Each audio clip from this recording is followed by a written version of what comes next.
ಸಚಿವೆ ಲಕ್ಷ್ಮಿ ಹೆಬ್ಬಾಳ್ಕರ್ ವಿರುದ್ಧ ಅಶ್ಲೀಲ ಪದ ಬಳಕೆಯ ಕೇಸ್ಗೆ ಸಂಬಂಧಪಟ್ಟಂತೆ ಇವತ್ತು ವಿಚಾರಣೆಗೆ ಹಾಜರಾಗಲು ಸಿಎಂ ಪುತ್ರನಿಗೆ ಬುಲಾವ್ ನೀಡಲಾಗಿದೆ. ಘಟನೆಯ ಪ್ರತ್ಯಕ್ಷ ಸಾಕ್ಷಿ ಆಗಿರುವಂಥ ಯತೀಂದ್ರ ಸಿದ್ದರಾಮಯ್ಯ ಅವರ ವಿಚಾರಣೆ ಆಗುತ್ತೆ. ವಿಚಾರಣೆಗೆ ಹಾಜರಾಗಿ ಹೇಳಿಕೆಯನ್ನು ದಾಖಲಿಸಲು ಸಿಐಡಿ ನೋಟಿಸ್ ಕೊಟ್ಟಿದ್ದಾರೆ. ಸೊ ಹಂಗಾಗಿ ಇಂದು ವಿಚಾರಣೆಗೆ ಹಾಜರಾಗಲು ಬುಲಾವ್ ಕೊಟ್ಟಿರುವಂಥದ್ದು.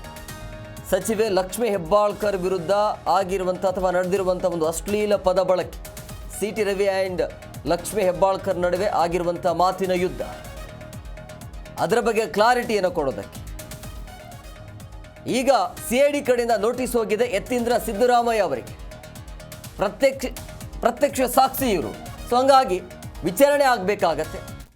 ಅಲ್ಲಿ ಏನೆಲ್ಲ ಮಾತುಕತೆ ಆಯಿತು ಅನ್ನೋದ್ರ ಬಗ್ಗೆ, ಯಾರದು ತಪ್ಪು ಯಾರದು ಸರಿ, ಯಾವ ಕಾರಣಕ್ಕಾಗಿ ಈ ರೀತಿಯ ಪದ ಬಳಕೆ ಆಯಿತು ಅನ್ನೋದ್ರ ಬಗ್ಗೆ ಈ ಕೇಸನ್ನು ಅವತ್ತೇ ಕ್ಲೋಸ್ ಮಾಡಬಹುದಾಗಿತ್ತು. ಇಲ್ಲಿಯ ತನಕ ತೆಗೆದುಕೊಂಡು ಬರೋದು ಅವಶ್ಯಕತೆ ಇರಲಿಲ್ಲ. ಅದು ಬೇರೆ ಥರನೇ ಹೋಯಿತು ಬಿಡು. ಇಡೀ ರಾತ್ರಿ ಸಿ.ಟಿ. ರವಿ ಅವರನ್ನ ಸುತ್ತಾಡಿಸಿದ್ದು, ಅರೆಸ್ಟ್ ಮಾಡ್ತೀವಿ ಅಂತೇಳಿ, ಬೆಂಗಳೂರಿಗೆ ಕರ್ಕೊಂಡು ಬರ್ತೀವಿ ಅಂತೇಳಿ ಇಡೀ ಬೆಳಗಾವಿಯನ್ನು ಸುತ್ತಾಡಿಸಿದ್ರು. ಬೆಳಗಾವಿ, ಬಾಗಲಕೋಟೆ, ಬೇರೆ ಬೇರೆ ಭಾಗದಲ್ಲಿ. ಆಮೇಲೆ ಲಕ್ಷ್ಮೀ ಹೆಬ್ಬಾಳ್ಕರ್ ಬೆಂಬಲಿಗರಿಂದ ಹಲ್ಲೆ ಮಾಡೋದಕ್ಕೆ ಪ್ರಯತ್ನ ಕೂಡ ಆಗುತ್ತೆ ಸಿ.ಟಿ. ರವಿ ಅವರ ಮೇಲೆ. ಸೊ ಈ ವಿಚಾರಕ್ಕೆ ಸಂಬಂಧಪಟ್ಟಂತೆ ಇವತ್ತು ವಿಚಾರಣೆಗೆ ಹಾಜರಾಗಲು ಸಿಎಂ ಪುತ್ರ ಅವರಿಗೆ ಬುಲಾವ್ ನೀಡಲಾಗಿದೆ. ವಿಚಾರಣೆಗೆ ಹಾಜರಾಗ್ತಾರೆ.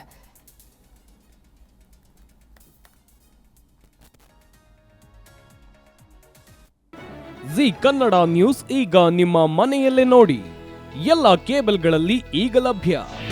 ನಿಮ್ಮ ನೆಚ್ಚಿನ ಜಿ ಕನ್ನಡ ನ್ಯೂಸ್ ಈಗ ಸನ್ ಡೈರೆಕ್ಟ್ ನಲ್ಲಿ number 292, Tata Play number 1664, Jio TV number 1334, NXT digital number 30, In cable number 30, City networks 51, U digital number 162, GTPL number 17, Rockline telecommunications number 42, Shri Basaveshwara cable number 168, rural cable network 60, Vinayaka digital 57, Abhishek cable 821, City channel 53, Siddeshwara cable network 57, ವಿ4 digital infotech 628, Surya digital networks 53, Gajanan digital number 836, Malnad infotech private limited number